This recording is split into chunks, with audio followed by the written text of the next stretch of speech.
अगर अमेरिका में बैठा हुआ फॉर्ब्स अपनी पुरानी घिसी पिटी सोच को बदल सकता है सच्चाई की धरातल पर, तो देश का भविष्य इस बात में है कि मेरे देश के पॉलिटिकल पंडित, मेरे देश के विकास की राजनीति की तरफ बड़ी बारीकाई से नजर करने वाले मित्र, मैं उनसे प्रार्थना करता हूं, आइए गुजरात के इस दशक का अध्ययन कीजिए। क्या कारण है इतना बड़ा जन समर्थन मिल रहा है? मुझे एक पत्रकार मिले थे, मुझे बता रहे थे कि मोदी जी, हमें समझाइए कि आपके यहां एंटी एस्टैब्लिशमेंट फैक्टर नाम की चीज क्यों नहीं है।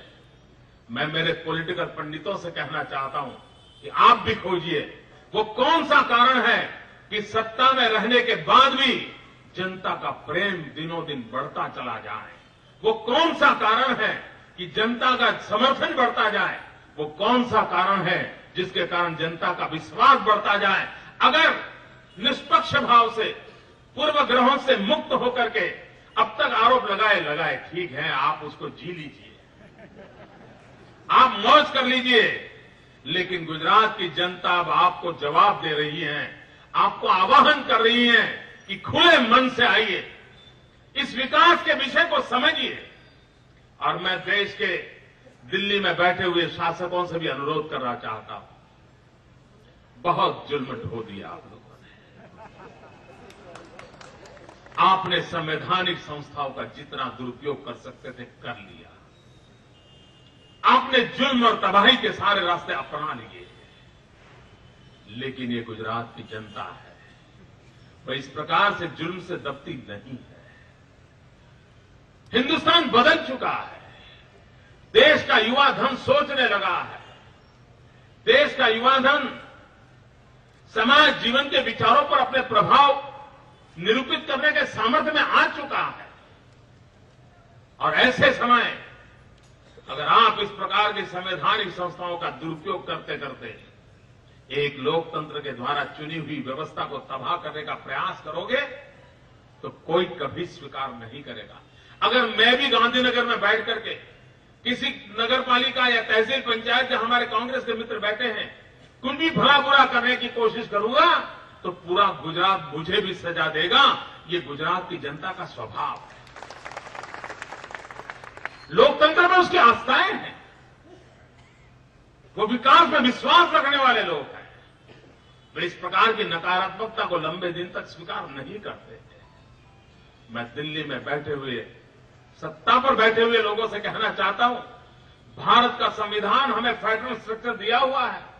आपको जितने अधिकार हैं, राज्यों को भी उतने ही अधिकार हैं। ये अधिकारों का टकराव देश को बहुत बड़ा नुकसान करेगा। और इसलिए मैं कहना चाहता हूं कि देश के शासक गुजरात के चुनाव नतीजों से समझे।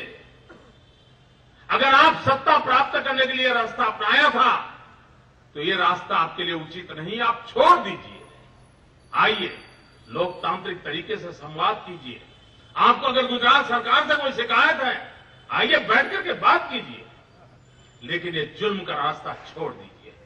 भाइयों बहनों, मैं बहुत जिम्मेवारी के साथ आज कह रहा हूं, सारी कॉन्स्टिट्यूशनल इंस्टीट्यूशंस को जिस प्रकार से तबाह किया जा रहा है, मैं देख रहा हूं जिस प्रकार से इन्वेस्टिगेटिंग एजेंसीज, इंटेलिजेंस एजेंसीज, चाहे रॉ हो, एनआईए हो, सीबीआई हो, आईबी हो, सारी शक्तियां एक अकेले गुजरात और मोदी के पीछे लगा दी गई है।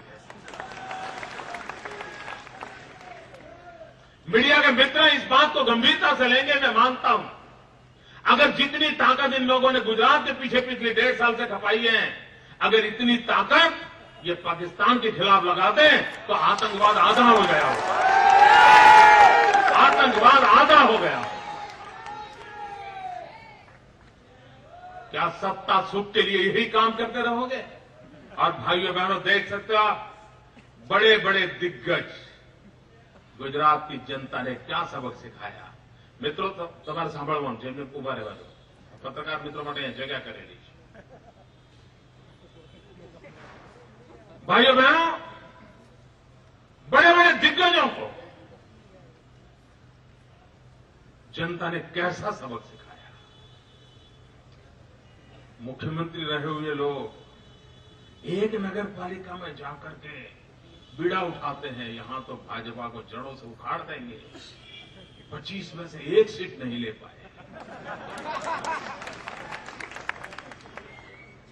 बड़े बड़े दिग्गज जिनकी उंगलियों पर हिंदुस्तान का भविष्य और गुजरात का भविष्य चलता है, उनको पैर रखने की जगह नहीं रखने दी जनता ने। दोस्तों, भाइयों बहनों, लोकतंत्र का एक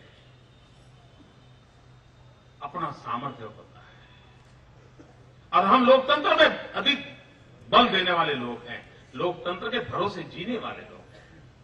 हमारा जीना मरना सब लोकतंत्र के ऊपर निर्भर करता है।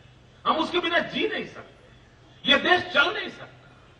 और उन लोकतांत्रिक परंपराओं को और अधिक बलवत्तर बनाने का विश्वास लेकर हम जीत रहे हैं।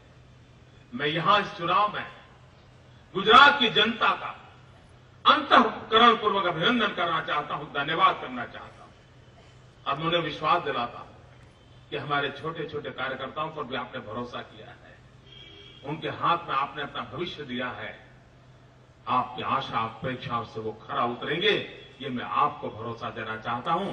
हम विकास की राजनीति को करते रहेंगे और उसी को करते रहेंगे। जो काम 60 साल में नहीं हुए हैं उसको मुझे पूरा करना है।